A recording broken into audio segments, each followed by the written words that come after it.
মুরব্বী আমাকে এগুলা কখন দিবে?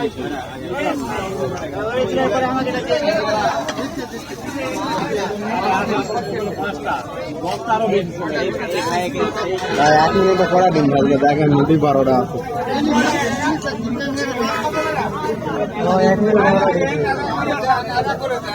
এই সাদ্দাম ভাই 1 মিনিটে 12টা ডিম ভাজলো। দেখেন ওটা একজনের একটা গল্প শোনায় শোনেন। বুঝলেন ক্লাস করার সময় আশেপাশে বাড়িতে গেছিলাম, ঠিক আছে? আরে জানিস না, এবার বাড়ির যায় ডিম খাতে খাতে অবস্থা আমার খারাপ। কি আছে আর কইস না, 30-40 হাজার ডিম খাচ্ছি। 30-40 হাজার ডিম কান্না খালো রে। আচ্ছা মাছের ডিম ঠিক আছে, মাছের ডিম হলে তো তারও বেশি হয়ে যাবে। তাহলে তো ওরকম প্রায় লেখা লাগবে, 30-40 হাজার প্রায় খাইছি।